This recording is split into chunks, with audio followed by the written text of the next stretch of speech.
Assalamualaikum warahmatullahi wabarakatuh. Perkenalkan, nama saya Farah Ataya.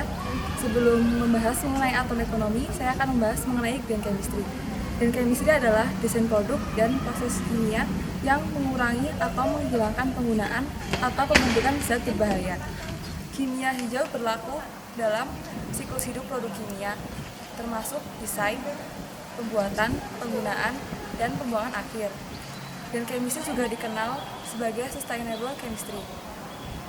Konsep green chemistry dikembangkan dalam komunitas bisnis dan peraturan sebagai evolusi alami dari inisiatif pencegahan polusi dalam upaya kami untuk meningkatkan perlindungan tanaman, produk komersial, dan obat-obatan. Halo, nama aku Vina. Di sini aku bakal ngejelasin kontribusi farmasi dalam penerapan green chemistry. Pertama, dengan meminimalisir sampah buangan. Kedua, dengan meningkatkan efisiensi, terutama efisiensi energi. Dan ketiga, meningkatkan keselamatan kerja. Di sini, kelompok kami akan menjelaskan prinsip green chemistry, salah satunya atom ekonomi. Perkenalkan, nama saya Asnana Daryani. Di sini saya akan menjelaskan apa itu atom ekonomi. Nah, atom ekonomi merupakan metode sintesis yang dirancang dengan memaksimalkan keterlibatan semua atom reaktan yang digunakan di dalam proses sintesis menjadi produk akhir yang diinginkan atau target produk.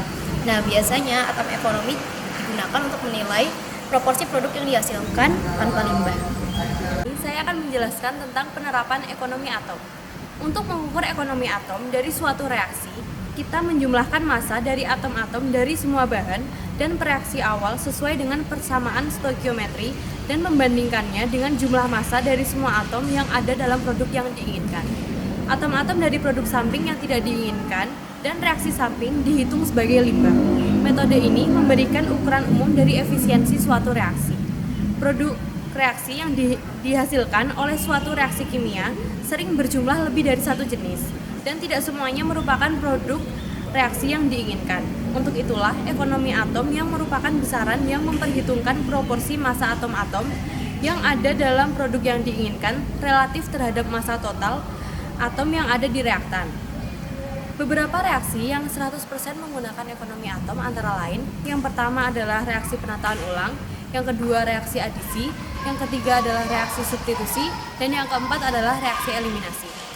Pemanfaatan atom, efisiensi atom atau konsep ekonomi dari atom merupakan sarana yang sangat berguna untuk mempercepat evaluasi jumlah limbah yang dihasilkan pada proses alternatif. Sebagai contoh, efisiensi atom pada kondisi stoikiometrik dari reaksi kromium trioksida pada reaksi oksidasi alkohol sekunder menjadi keton terkatalisis oleh asam sulfat. Perkenalkan, nama saya Aurel, dan di sini saya akan menjelaskan tentang keuntungan dan kekurangan dari ekonomi atom.